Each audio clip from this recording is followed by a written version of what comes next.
Dans le monde de Macron, on a un candidat à la mairie de Paris qui s'est déclaré hier, c'est monsieur Benjamin Griveaux. C'était dans un café qui s'appelle Fluctuac Nec Mergitur. En plus, c'est la devise de la mairie de Paris, flotte mais ne sombre pas. La décision d'hier était une décision très émouvante et en même temps me projette immédiatement dans l'avenir.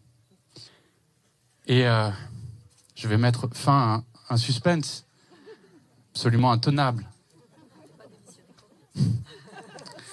J'avais envie d'être parmi vous, d'être avec vous, d'être ici, sur la place de la République, pour vous dire que oui, évidemment oui, je suis candidat pour que les Parisiens retrouvent le plaisir et la fierté de vivre à Paris.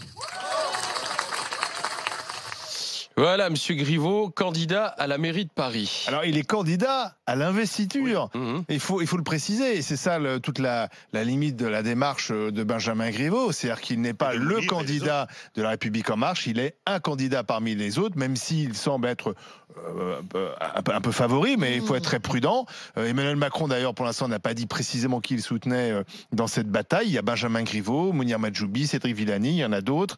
Donc, on verra ce qu'il en est. On est à 1 an des municipales, pas convaincu que les Parisiens et même les Français aient la tête à ça. Mais lui, il estime qu'il a un travail à faire et donc il quitte le gouvernement, peut-être pour s'enlever l'étiquette de porte-parole, qui pour l'instant n'est pas forcément quelque chose qui permet de gagner des points de popularité. Donc on verra ce que. Mais alors cette déclaration de candidature, vous êtes convaincu? Pas trop, hein, David, j'ai l'impression. Moi, pas trop.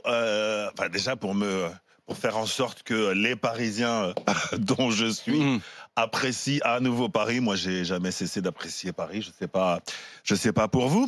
Ensuite, les municipales parisiennes, c'est souvent la rencontre entre des idées et un homme ou une femme. Donc, t'attends les idées. Voilà, là, il se trouve qu'on est en train de parler de candidats à l'investiture, on n'a pas de programme spécifique.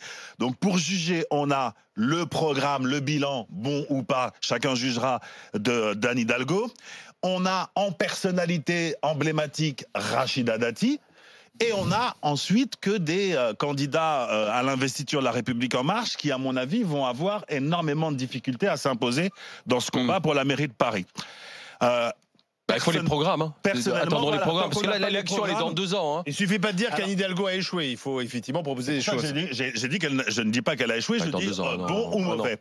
Ce que je redoute, c'est qu'il n'y ait pas, on n'ait pas ce sentiment d'ancrage de Benjamin Griveaux à la ville de Paris. Même si tu me dis qu'il y est très présent, comme tu me le disais tout à l'heure. Non, mais en fait, il est député de Paris, mais il a été très peu député de Paris, puisque, rappelons-le, lui, il a fait carrière plutôt en Saône-et-Loire, et ensuite, il est à Paris, il se fait élire député de Paris, il quitte la députation et il devient secrétaire d'État. Donc, tu veux, il est pas plus parisien que... Je suis pas mécontent de la ville de Paris telle qu'elle est. Rapidement, moi, ça me fait rire. Enfin, ces personnes qui ont déjà encore rien prouvé, qui sont dans le gouvernement déjà depuis maintenant 2 ans. C'est quoi leur bilan? Pourquoi ils veulent tout de suite faire autre chose sans expliquer le pourquoi du comment? Je pense qu'il va avoir énormément de difficultés parce que Anne Hidalgo, elle a eu le tampon de la Noé, où en vérité, peu importe qui aurait pu prendre la suite, si c'était validé par de la Noé, c'était réglé. Moi, je pense que le tampon Macron aujourd'hui, c'est pas une carte pour Paris pour essayer de briguer la mairie. Dans un instant, les grandes gueules reviennent. GG du jour, la proposition de monsieur Darmanin. On supprime la redevance télé pour l'audiovisuel public. D'accord. Mais par quoi la remplace-t-on et que fait-on de l'audiovisuel public? À tout de suite avec les GG. RMC, 9h midi, les grandes gueules.